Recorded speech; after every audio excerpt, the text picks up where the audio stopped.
I'm going to share with you my first screen.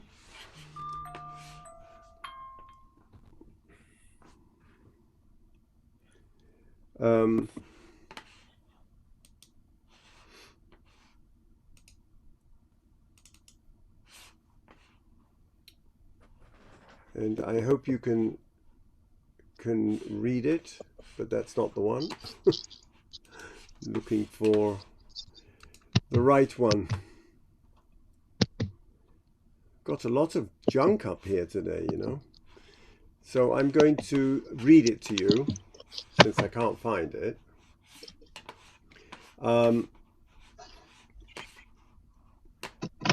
it's actually an introduction to Elie Wiesel's first translation of night from French into English. And he writes, convinced that this period in history would be judged one day, I knew that I must bear witness. I also knew that while I had many things to say, I did not have the words to say them. Painfully aware of my limitations, I watched helplessly as language became an obstacle. It became clear that it would be necessary to invent a new language. How is one to rehabilitate and transform words betrayed and perverted by the enemy? Words like hunger, thirst, fear, transport, selexia, fire, chimney. These words all have intrinsic meaning, but in those times they meant something else. Writing in my mother tongue, at that point close to extinction, I would pause at every sentence and start over and over again. I would conjure up other verbs, other images, silent cries. It still was not right, but what exactly was it? It was something elusive, darkly shrouded for fear of being usurped and profaned. I thought that this would be a wonderful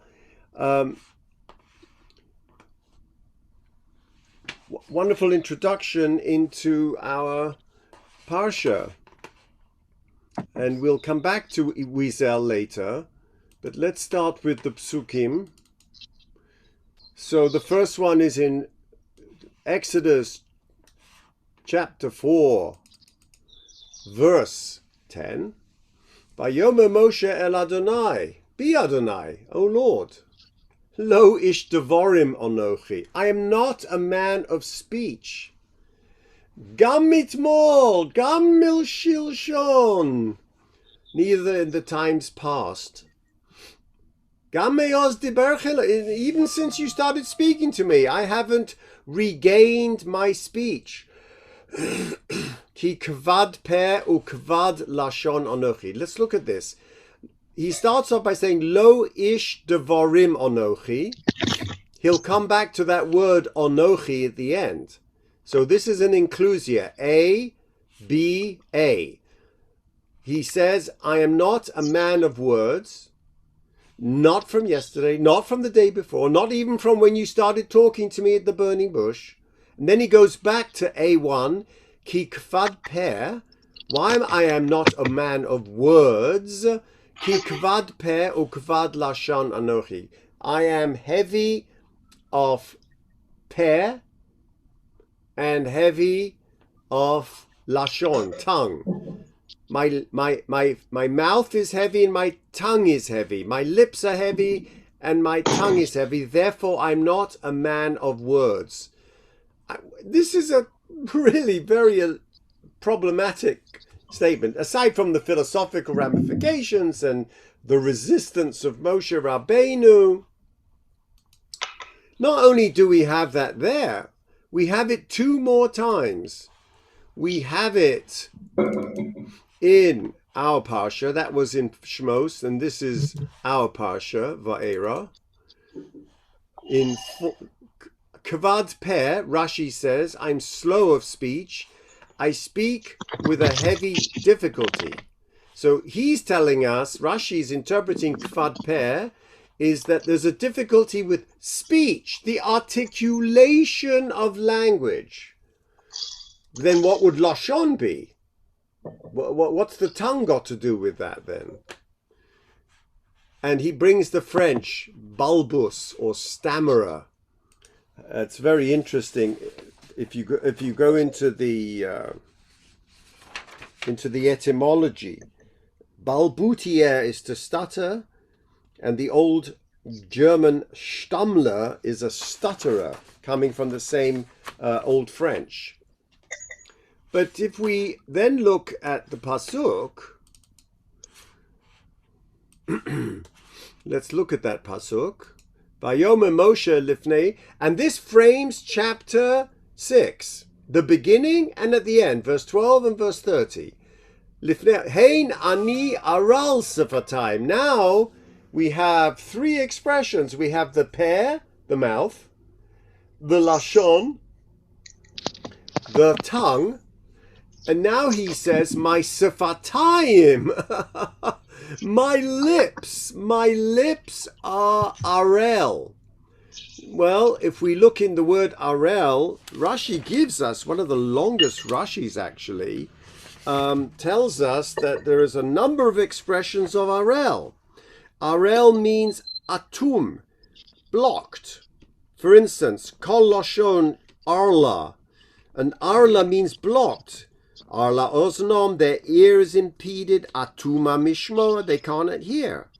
In Deuteronomy, arlas lave, arle lave, means that there is a circumcision need to be done on the foreskin of your heart because your heart is impeded.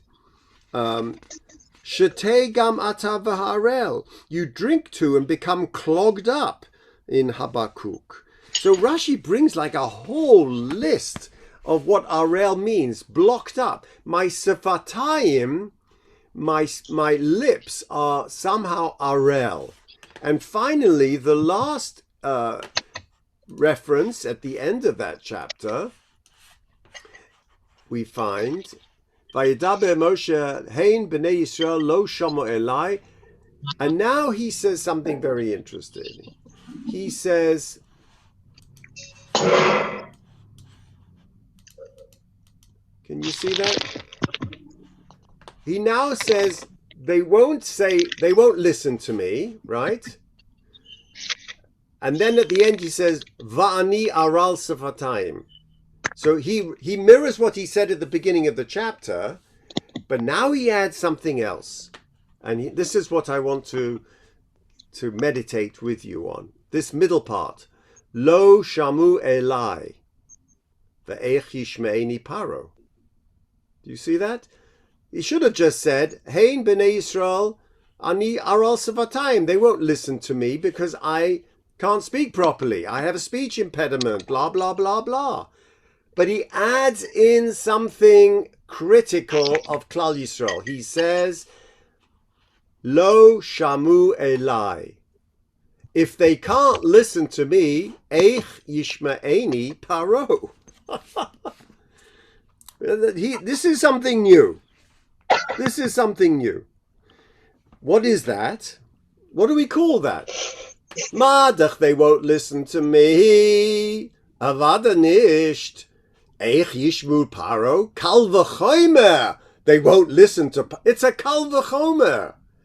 Madach, they won't listen to me. You think that Paro's going to listen to me? If they won't listen to me, my own people doesn't listen to me, you think Paro? And then he inserts that in, they won't listen to me, ani aral sefatayim. And by the way, I have a speech impediment.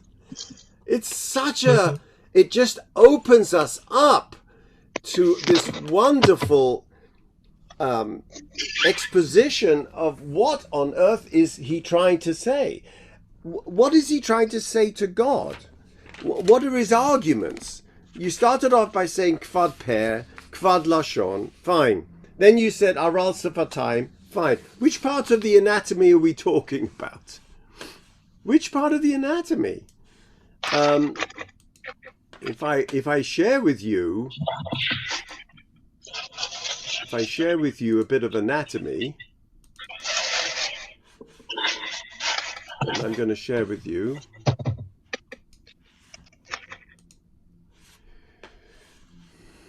So just, I'm a neurologist, so I've got to show this to you. All right, so what are we talking about here? All right, these are the sfatayim, that's the lips. By the way, this is a hemisection of the skull. The brain is up here, the neck is down here. Here is your tongue. Look how huge it is, okay? This is the lashon. These are the sfatayim, okay? And the whole thing is the pear. So what is heavy? What is he saying? I mean, we in the ancient Near East, we knew enough about human anatomy to be able to distinguish. So he must be talking in terms of something that's metaphorical. I have a speech impediment. All right, well, let's take a look at that speech impediment, ladies and gentlemen. And where did that speech impediment come from? And the Medrash jumps in and tells us something very interesting.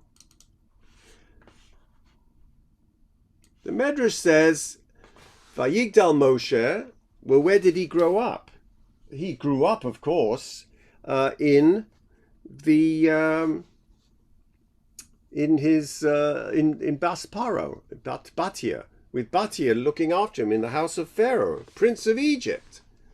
Okay, now after 24 months of weaning, you still say the child grew? What do you mean? Why would you still grow? He's already at 24 months. So everyone loved him, and Paro would kiss him, and Moshe would hug him, and then Moshe would take Pharaoh's crown and put it on his own head. He's playing with him, like one of my grandchildren will play with me and take my yarmulke. Okay, fine. But the observers sitting among them were the Khartoumim of Egypt, and they say, you got to watch this kid. This is just something of a portent in this Shakespearean Macbethian scene of him wanting to become the King of England, right? Be wary of this kid. He's taking your crown and placing it on his head at 24 months. That he not be the one we say that will take kingship from you. Because we've been saying that there's going to be a usurper of the throne of Egypt. We've been warning you about this. Maybe this little 24-month-old is the one.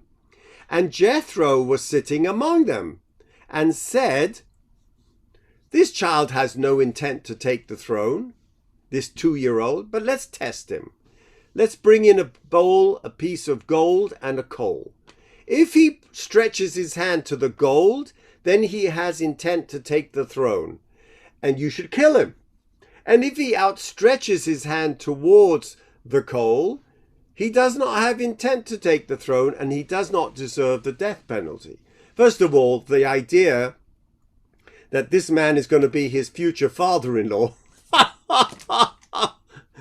it reminds me of the very, very fraught relationship I had with my own father-in-law. At 2 years of old, Jethro was saying, let's put him to the test. Ich bin der Schwer.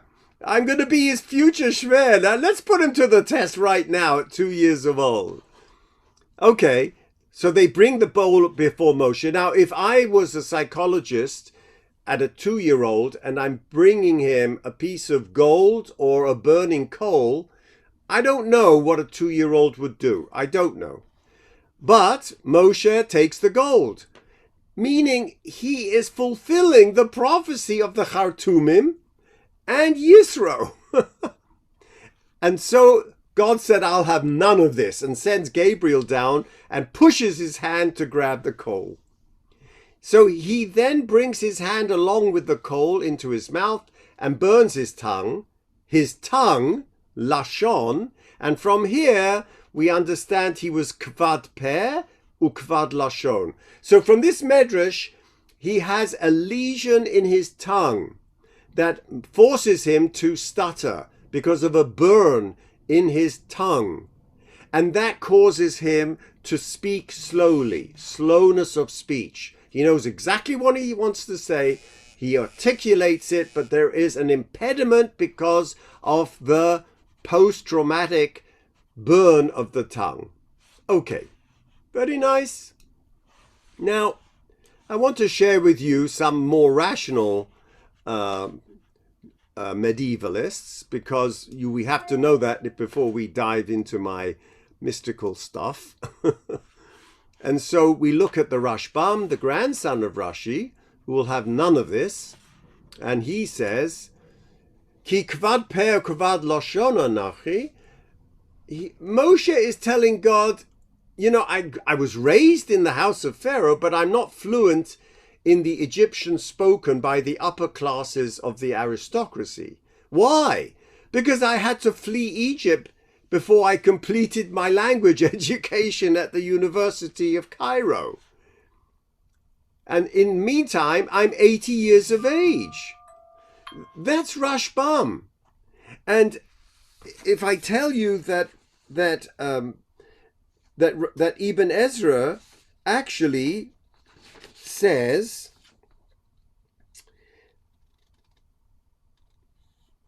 in his commentary on the Bible, writes as follows: and whoever says that Moshe had forgotten the Egyptian tongue is mistaken. So the Ibn Ezra is fighting the Rashbam, same time they lived.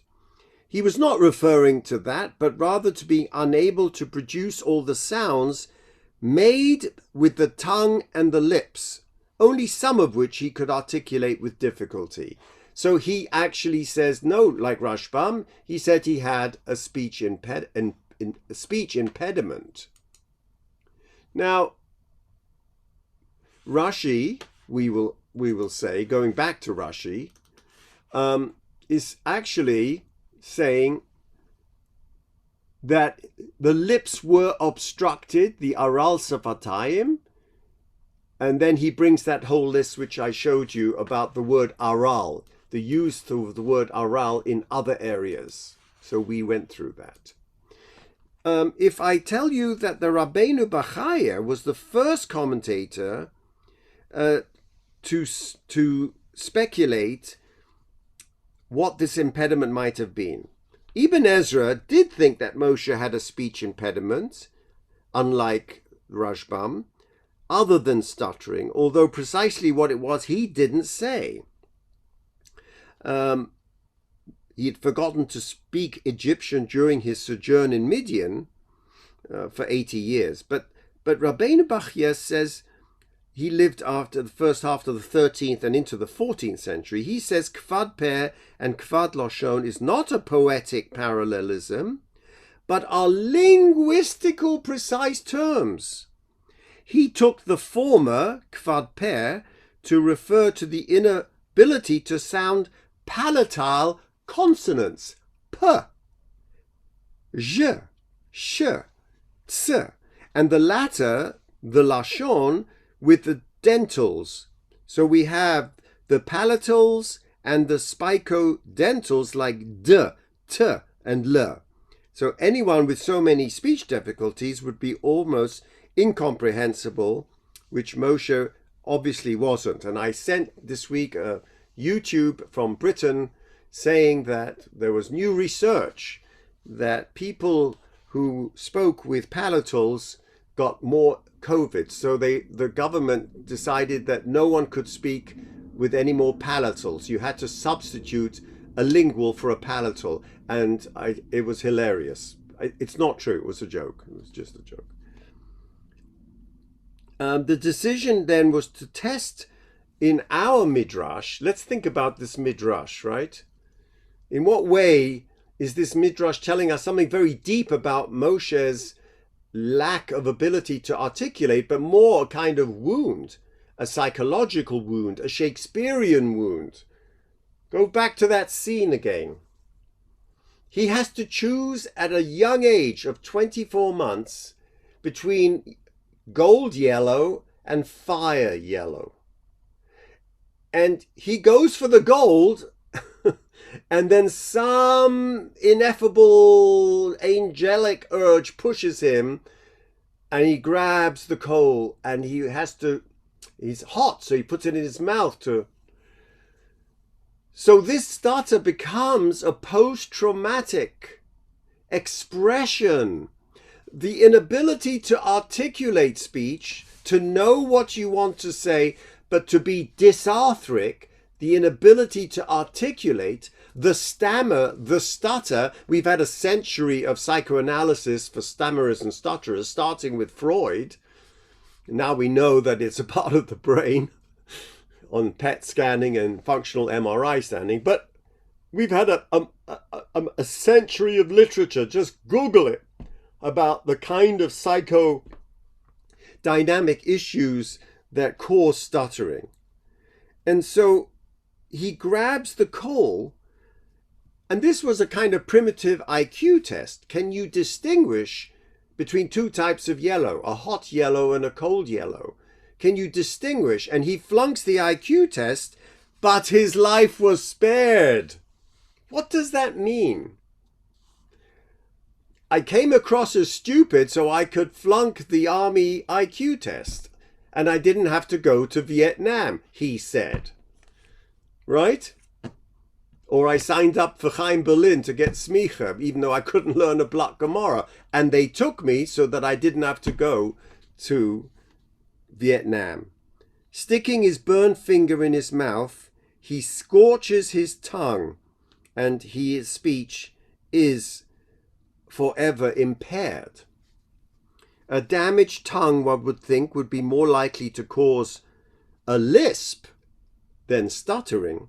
And there are yet other rabbinic commentators who denied that Moshe had any speech impairment at all, and that this heaviness of tongue and heaviness of mouth indicated more of verbal slowness and deliberateness, so that when Moshe was saying to God was he could not talk glibly or smooth enough to be a successful leader.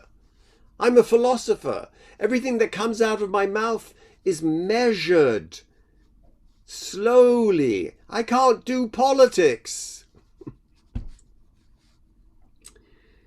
Okay. There's actually a joke that when the Yidden were asked where do they want to go, because of Moshe stuttered, everyone got a stutter. So they said, well, they wanted to go to Canada because it's a rich country full of resources. But they were stuttering, so they said, kana, and God said, okay, Canaan, fine.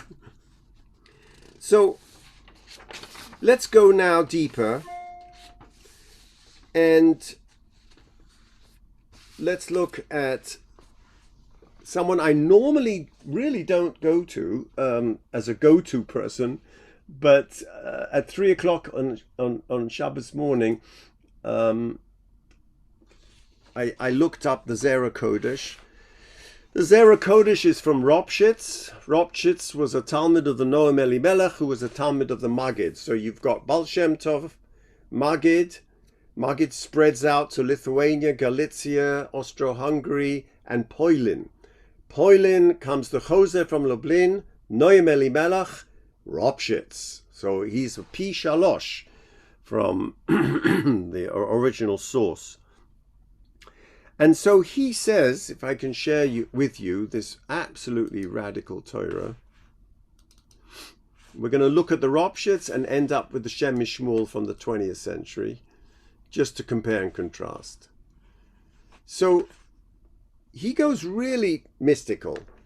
V'lochein kan she'adayin hoyu Yisrael b'Mitzrayim, hoyo ta'anoso shel Moshe kama pa'amim, lo ish devorim anochi kvad pe'avik. Many times, we've counted 3 times, when Moshe is looking that as an argument. Va'ani aral svatayim. Do you see in the yellow? And then in this last one, he inserts V'lo shamu Yisrael mikotze ruach ume'avoda kosher.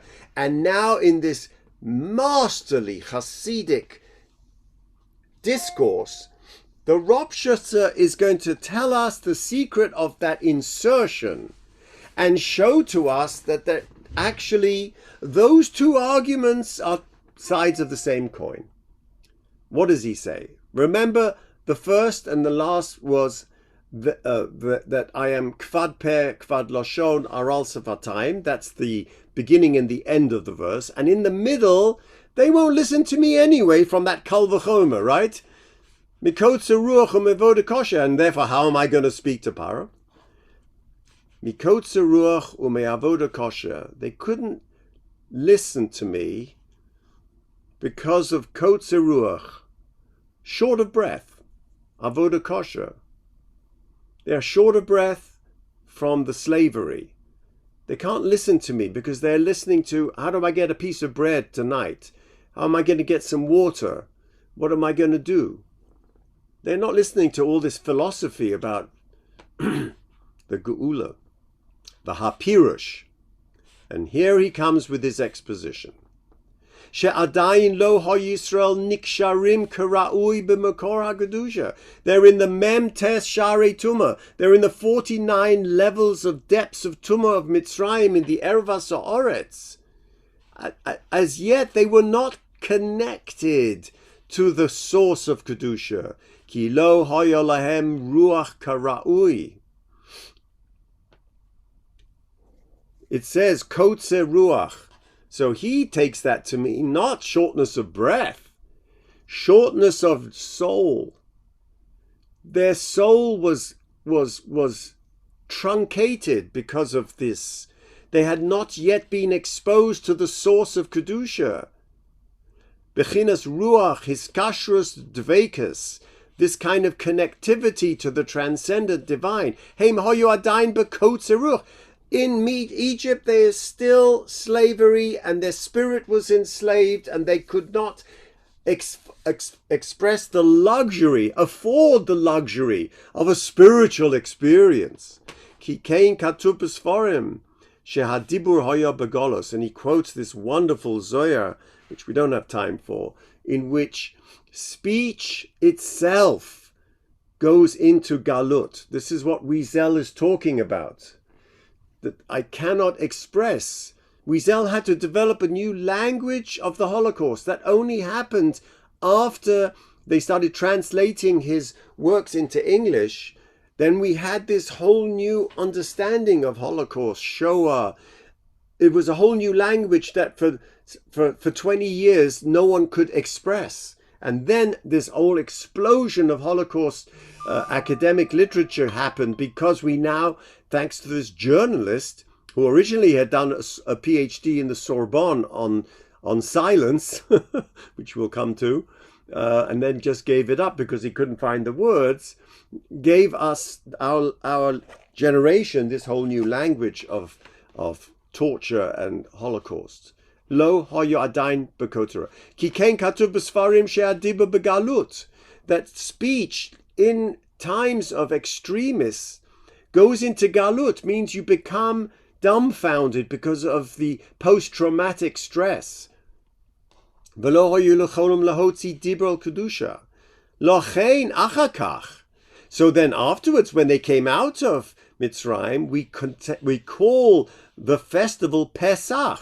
What does Passover mean? Pesach.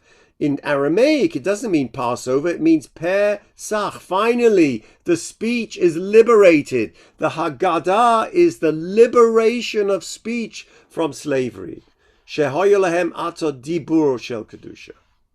Okay, very nice. Now listen to this psychological taina that Moshe has. Moshe Rabbeinu, hoya klalos neshamas Yisrael, hirgish kol zeh, as the leader, as what the Lubavitcher Rebbe said is a nefesh klali, that the tzaddik of the Yesod Olam, the tzaddik hador of every generation, has no personality. He reflects the general personality of his generation. Shehu klalot nishmatam, that's a mystical idea. Yesh bichlal ma'aseh prat. So whatever's happening in the klal, with the nation, is also happening in the prat, in the representative of the nation. Very interesting idea. In what way was Rav Kook a nefesh klali for what was happening in Eretz Yisrael? I look at him as that. So when I read his writings, I'm reading what he is experiencing, not in terms of his own brilliant mind, which that too, but he is reflecting the struggles of that. And so Wiesel is reflecting a generational struggle following the post-traumatic silence.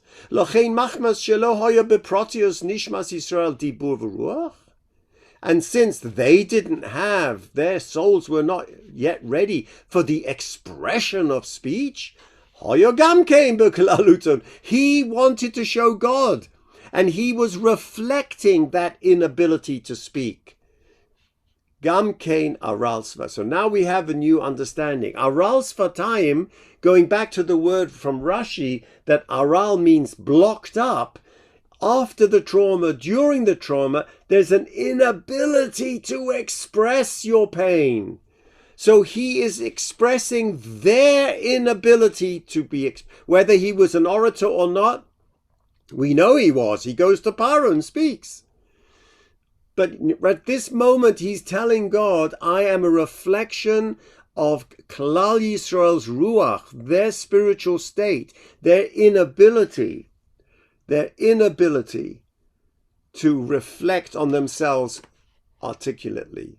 And this then became his taina. And this is my punchline today. This became his ta'ana against the divine. You want me to speak? You want me to go up there to Washington and speak? How can I do that? I'm a reflection of their sorry state.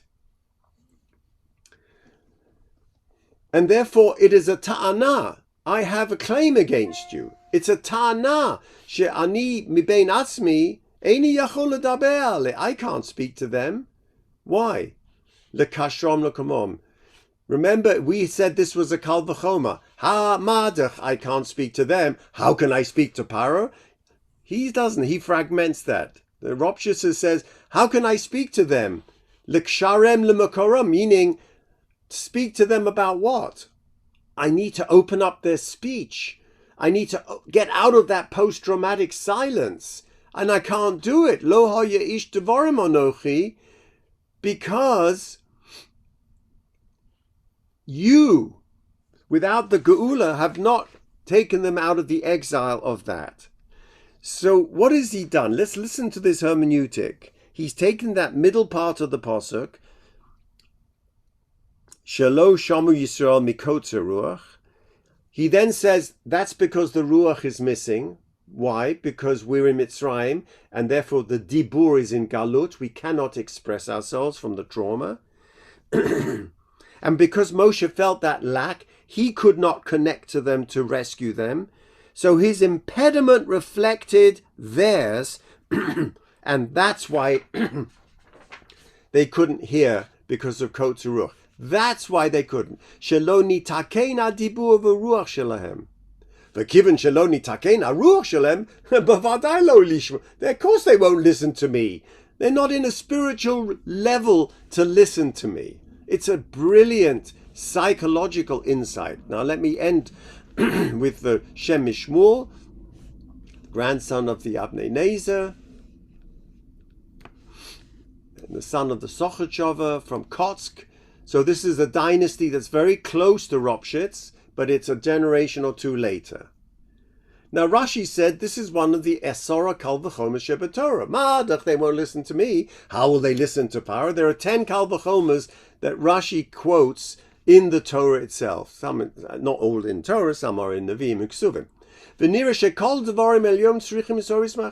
So now he tells us something very interesting. He says everything that happens upstairs requires a trigger from downstairs. We've talked about this in Kabbalah.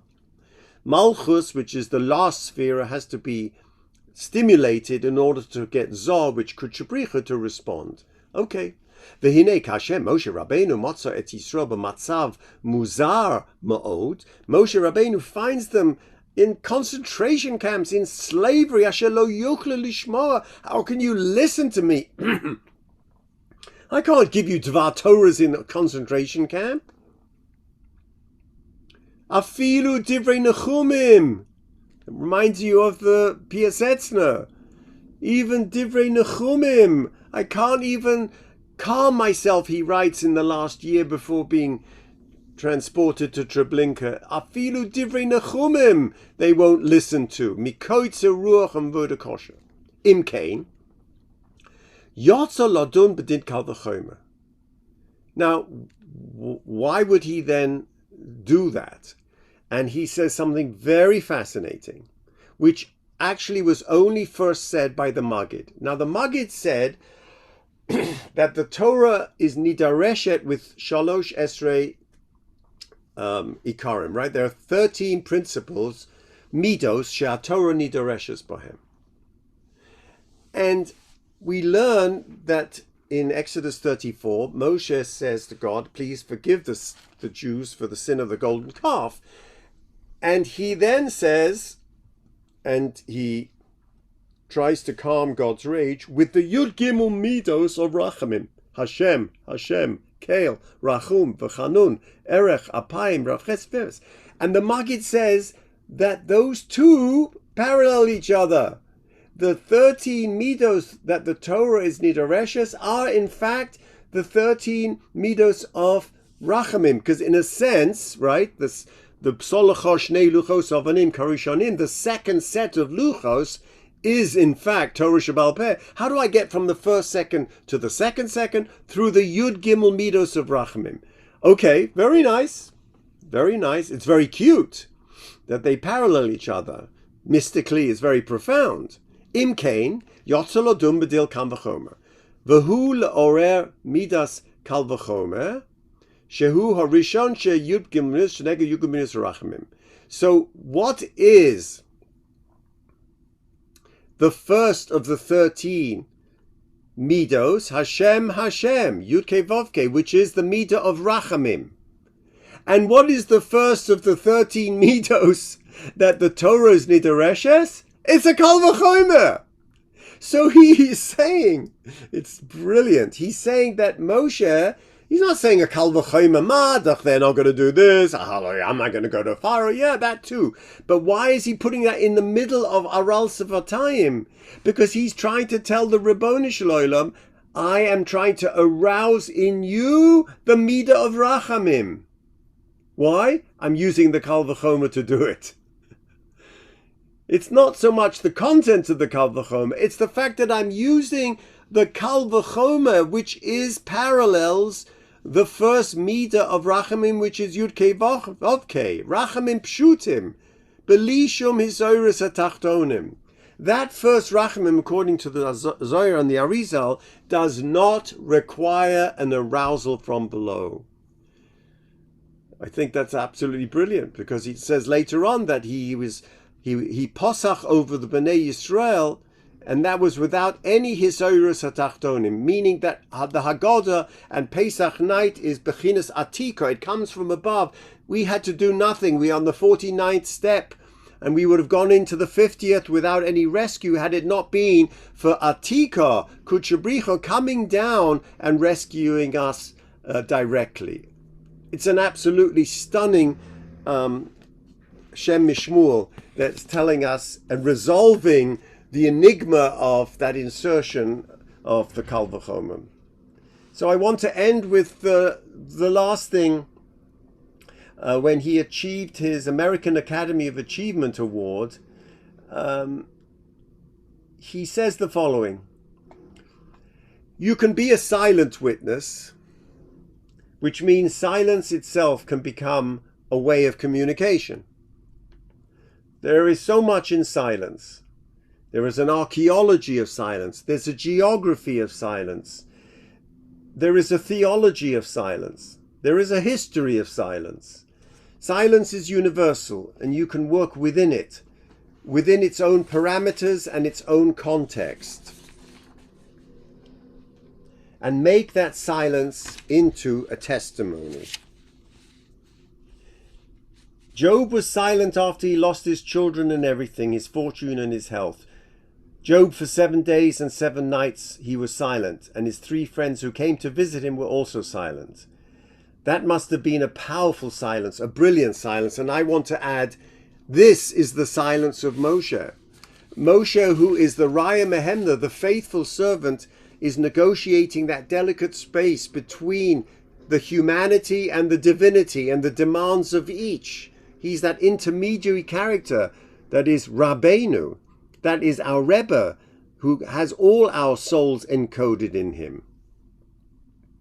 You know, Rumi evokes a man who prays fervently and to whom Satan objects, like Job, and says, "Oh, little chatterbox, to all these Allahs, where is the here I am? The Anochi Aral Savatayim. Where is the Anochi?" No responses come from the throne of God. This inspires doubt and discouragement before the divine response comes from the mouth of a wise man. This Allah that you utter is my here I am. This Allah that you utter is my Anochi. These words are put into God's mouth, and his divine speech continues as follows. Your supplication, your sorrow, your fervor are my messenger to you. Your projects and your efforts to find a means to reach me, this is in reality Anochi, myself, who would draw you toward me and free your feet. It's unbelievable, Torah, that Rumi is teaching us. And so for me, reading this Kvad Peh and Kvad Lashon, Moshe is teaching us as well that in our post-traumatic, post-Holocaust generation, that we too have to find the words of silence. And sometimes the words that are spoken are so horrific in their effort to try and comfort us. They're glib and they're dribble, that we have to go back into that silent space. And that silent space of questioning, where we can't daven, we can't open our mouths, we're Kvad Peh, Kvad Lashon, Aral Sabatayim, that is in fact God reaching out to us and telling us, Mi sam peh la'adam, who gave you the speech in the first place? If I gave you the speech, then I also gave you the silence. Have a wonderful week, everyone.